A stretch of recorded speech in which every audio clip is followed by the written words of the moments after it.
വീണ്ടും ഒരു കേന്ദ്ര ബജറ്റിന്റെ സമയം എത്തിയിരിക്കുന്നു. രാജ്യത്തെ ഓഹരി നിക്ഷേപകരെ സംബന്ധിച്ചിടത്തോളം കേന്ദ്ര ബജറ്റിന് മുന്നോടിയായുള്ള ദിവസങ്ങൾ എക്കാലത്തും ആശങ്കകളുടേതും അതുപോലെ തന്നെ ആകാംക്ഷകളുടേതുമാണ്. ചില ധനമന്ത്രിമാരുടെ ബജറ്റ് നിർദ്ദേശങ്ങൾ വിപണിക്ക് കനത്ത ആഘാതമായാണ് അനുഭവപ്പെട്ടിട്ടുള്ളതെങ്കിൽ മറ്റു ചിലരുടേത് വിപണികൾക്ക് ഊർജവും ഉത്സാഹവും പകരുന്നതായി കണ്ടിട്ടുണ്ട്. വിപണികൾക്ക് അനുകൂലമോ അല്ലെങ്കിൽ പ്രതികൂലമോ എങ്ങനെയായിരിക്കും ഈ വർഷത്തെ ബജറ്റ് എന്ന് ആശങ്കപ്പെടുന്ന നിക്ഷേപകർ വളരെയുണ്ട്. അവർ അറിഞ്ഞിരിക്കേണ്ട ചില പശ്ചാത്തല വിവരങ്ങളാണ് ഫോക്കസ് ഓൺ ഫൈനാൻസ് ഈ വീഡിയോയിലൂടെ അവതരിപ്പിക്കുന്നത്. കഴിഞ്ഞ ഏതാനും മാസങ്ങളായി ഓഹരി വിപണികൾ തുടർച്ചയായ ഇടിവ് നേരിട്ടുകൊണ്ടിരിക്കുകയാണല്ലോ. നിക്ഷേപകരുടെ ആസ്തി മൂല്യത്തിൽ കോടിക്കണക്കിന് രൂപയുടെ നഷ്ടമാണ് സംഭവിച്ചിട്ടുള്ളത്. ഭൂരിപക്ഷം ഓഹരി ഉടമകളും അവരുമായി സംസാരിക്കുമ്പോഴൊക്കെ നഷ്ടത്തിന്റെ കണക്കുകളാണ് നിരത്താറുള്ളത്. നിർമ്മല സീതാരാമൻ ഫെബ്രുവരി 1 അവതരിപ്പിക്കുന്ന ബജറ്റ് ഈ ഇടിവിൽ നിന്ന് വിപണിയെ കൈപിടിച്ച് ഉയർത്താൻ സഹായിക്കുന്നതായിരിക്കുമോ, അതോ പ്രത്യേകിച്ച് എന്തെങ്കിലും പ്രതീക്ഷകൾക്ക് വകയില്ലാത്തതായിരിക്കുമോ? ഈ സംശയം ഉന്നയിക്കുന്നത് രാജ്യത്തെ 25 കോടിയോളം വരുന്ന ഓഹരി നിക്ഷേപകരാണ്. അവർ മാത്രമല്ല, ഓഹരി വിപണികളിൽ ഇടപാടുകൾ നടത്തുന്ന അനേകം മ്യൂച്വൽ ഫണ്ടുകളും ഈ സംശയം ഉള്ളിലുള്ളവരാണ്. അതുപോലെ തന്നെ ഓഹരി വിപണിയിൽ നിക്ഷേപിക്കാറുള്ള life insurance corporation of India, employees provident fund organisation, ഇവയ്ക്കും ഇത്തരം ആശങ്കകളും ആകാംക്ഷകളും ഒക്കെ ഉണ്ട്. ഇവയ്ക്ക് പുറമെ സ്ഥിരമായി ഓഹരി വിപണിയിൽ നിന്ന് ഓഹരികൾ വിറ്റുമാറിക്കൊണ്ടിരിക്കുന്ന വിദേശ ധനസ്ഥാപനങ്ങളും ഇന്ത്യൻ വിപണിയിൽ ബജറ്റിലൂടെ എന്തെങ്കിലും മാറ്റം വരുമോ എന്ന് കാത്തിരിക്കുന്നവയാണ്. ചരിത്രത്തിൽ ഇത് 2ാം തവണയാണ് ഇന്ത്യയുടെ ബജറ്റ് ഒരു ഞായറാഴ്ച ദിവസം അവതരിപ്പിക്കപ്പെടുന്നത്. ഇതിനു മുമ്പ് 1999 ഫെബ്രുവരി 28 ഞായറാഴ്ച ബജറ്റ് അവതരിപ്പിച്ചിട്ടുണ്ട്.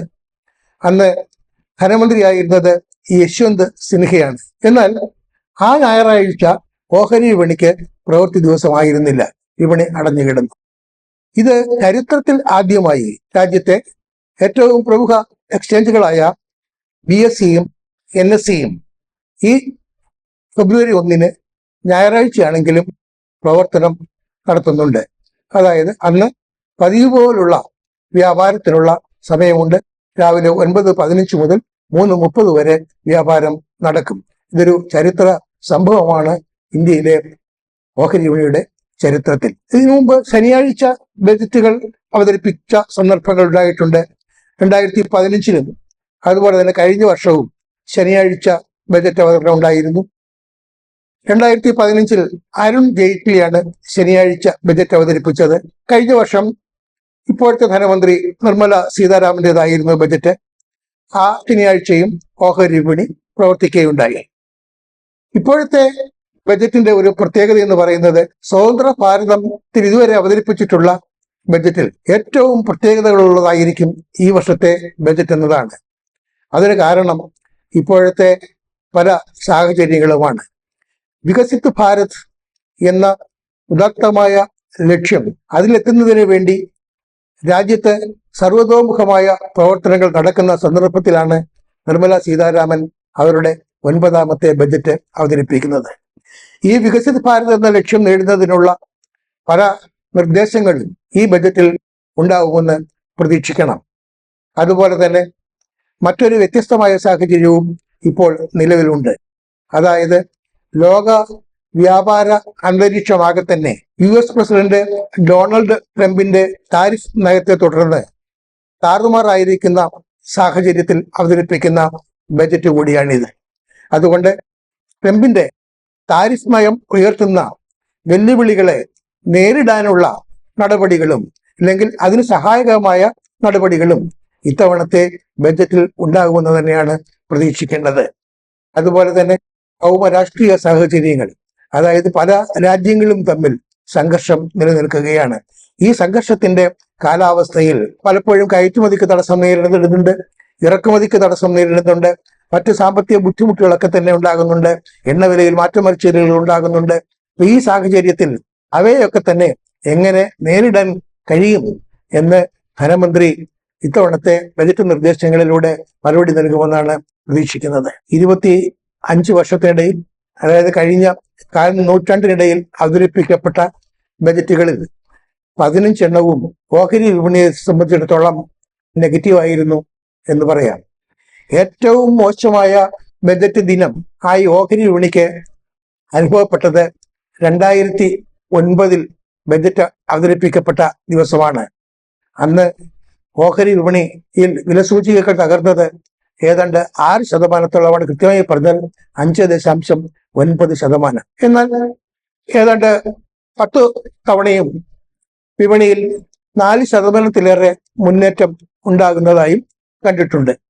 കഴിഞ്ഞ വർഷത്തെ, അതായത് 2025 ബജറ്റിൽ പല നിർദ്ദേശങ്ങളും വരുന്ന മുറയ്ക്ക് തത്സമയ പ്രതികരണം എന്ന നിലയിൽ ഓഹരി വിപണിയിൽ ഉണ്ടായ പ്രകടനം വളരെ ആശാവഹമായിരുന്നെങ്കിൽ പോലും അന്നത്തെ ദിവസം വിപണി അവസാനിക്കുമ്പോൾ സെൻസെക്സിലെ നേട്ടം വെറും 5.59 പോയിന്റ് മാത്രമായിരുന്നു. നിഫ്റ്റി ആകട്ടെ 26.25 പോയിന്റ് താഴ്ന്നാണ് അവസാനിച്ചത്. ഇതൊരു പ്രത്യേകതയായിരുന്നു. കാരണം സെൻസെക്സ് ഉയർന്നും നിഫ്റ്റി താഴ്ന്നും നിലവാരത്തിൽ അവസാനിച്ച ഒരു അസാധാരണ ദിവസമായിരുന്നു അത്. കഴിഞ്ഞ 10 വർഷത്തെ ചരിത്രം എടുത്തു നോക്കിയാൽ 2021 ഏറ്റവും വലിയ നേട്ടം ഓഹരി വിപണിക്ക് ഉണ്ടായത്. ബജറ്റ് അവതരണ ദിവസം സെൻസെക്സിൽ 2315 പോയിന്റിന്റെ വർധനയാണ് ഉണ്ടായത്. ആ ദിവസം നിഫ്റ്റിയിലുണ്ടായ വർധന 647 പോയിന്റാണ്. ഇങ്ങനെ നോക്കുമ്പോൾ പല ബജറ്റുകളും പലതരത്തിലാണ് വിപണിയെ സ്വാധീനിച്ചിട്ടുള്ളതെന്ന് കാണാം. ഓഹരി വിപണിയെ ഏറ്റവും വലിയ തോതിൽ സ്പർശിച്ചിട്ടുള്ള, ഇല്ലെങ്കിൽ ഏറ്റവും വലിയ തോതിൽ സ്വാധീനിച്ചിട്ടുള്ള ചില ബജറ്റുകൾ ഏതെന്നുകൂടി നിക്ഷേപകർ അറിഞ്ഞിരിക്കേണ്ടതുണ്ട്. അതിൽ പ്രധാനമായ ചിലതൊക്കെ ഇവിടെ പരാമർശിക്കാം. 1951 സ്വതന്ത്ര ഭാരതത്തിന്റെ 2ാമത്തെ ബജറ്റാണ് അവതരിപ്പിക്കപ്പെട്ടത്. ആ ബജറ്റ് അവതരിപ്പിച്ചത് ഒരു മലയാളിയായ ധനമന്ത്രിയായിരുന്നു എന്ന പ്രത്യേകതയുണ്ട്. ജോൺ മത്തായി ആണ് സ്വതന്ത്ര ഭാരതത്തിന്റെ 2ാമത്തെ കേന്ദ്ര ബജറ്റ് അവതരിപ്പിച്ചത്. ആ ബജറ്റ് പല കാരണങ്ങളാലും പ്രധാനപ്പെട്ടതായിരുന്നു. സാമ്പത്തികമായി നോക്കിയാൽ അതിലെ ഏറ്റവും പ്രധാനപ്പെട്ട പരിഷ്കാരം അല്ലെങ്കിൽ നിർദ്ദേശം എന്ന് പറയുന്നത് പ്ലാനിംഗ് കമ്മീഷൻ, ആസൂത്രണ കമ്മീഷന്റെ ആവിർഭാവമാണ്. ആ ബജറ്റിലൂടെയാണ് പ്ലാനിംഗ് കമ്മീഷൻ നിലവിൽ വരുന്നത്.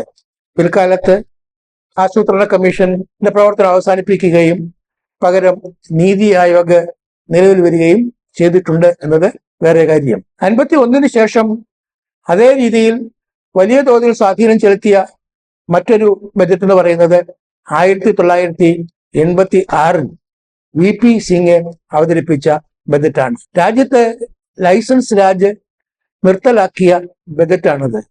അന്ന് വരെ ഏതെങ്കിലും വ്യവസായം ആർക്കെങ്കിലും ഇന്ത്യയിൽ തുടങ്ങണമെങ്കിൽ കേന്ദ്ര ഗവൺമെന്റിന്റെ ലൈസൻസ് എടുക്കണമായിരുന്നു. അങ്ങനെ ഒരു ലൈസൻസ് കിട്ടുന്നതിനാണെങ്കിൽ ബ്യൂറോക്രസിയുടെ പല കടമ്പകളും കടക്കേണ്ടിയിരുന്നു, അഴിമതി ഉണ്ടായിരുന്നു.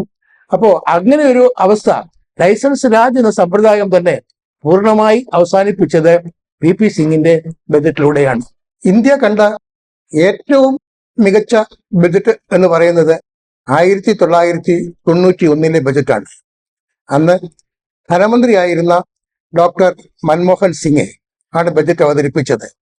ആ ബജറ്റാണ് ചരിത്രത്തിൽ ആദ്യമായി ഇന്ത്യയുടെ സാമ്പത്തിക നയത്തിൽ വിപ്ലവകരമായ ഒരു മാറ്റം വരുത്തിയത്.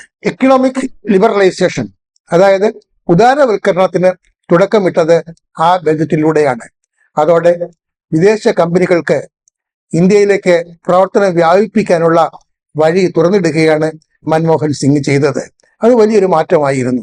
അതിനു പുറമെ അദ്ദേഹത്തിന്റെ ബജറ്റിൽ 220% ആയിരുന്ന കസ്റ്റംസ് ഡ്യൂട്ടി 180% കുറയ്ക്കുക എന്ന ധീരമായ നടപടിയും എടുത്തിരുന്നു.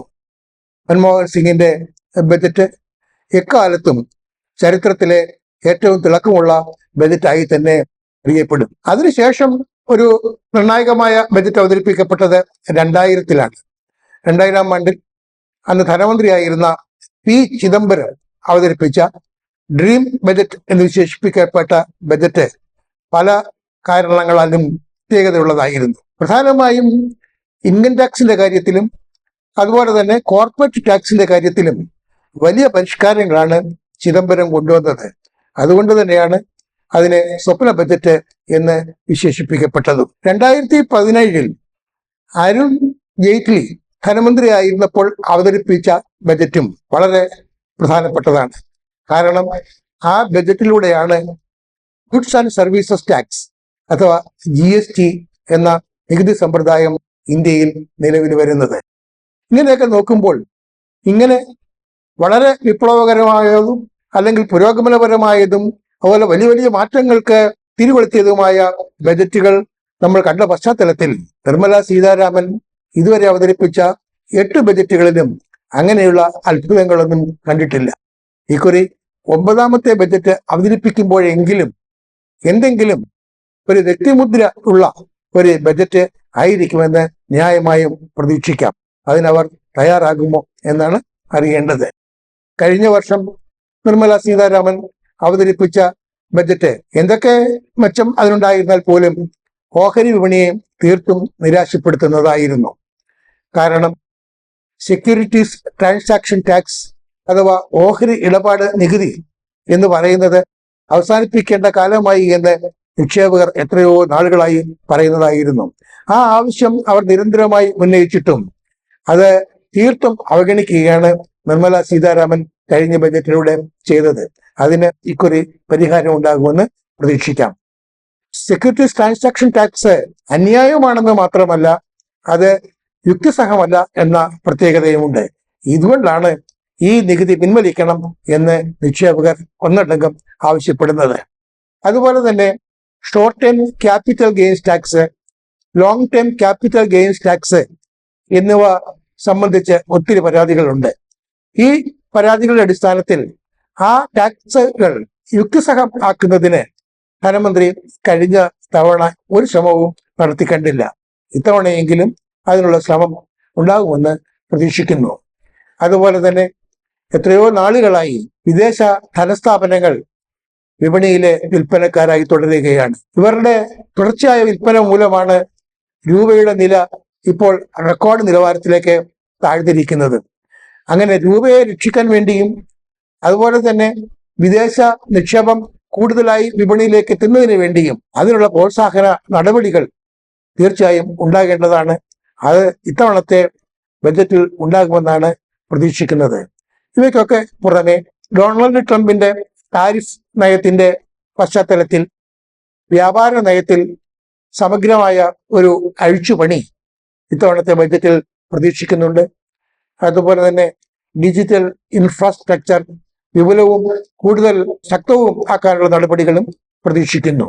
ആരോഗ്യ സംരക്ഷണ രംഗത്തും അതുപോലെ പ്രതിരോധ രംഗത്തുമൊക്കെ വലിയ മാറ്റങ്ങളാണ് നിർമ്മല സീതാരാമന്റെ 9ാമത്തെ ബജറ്റിലൂടെ ഭാരതം പ്രതീക്ഷിക്കുന്നത്.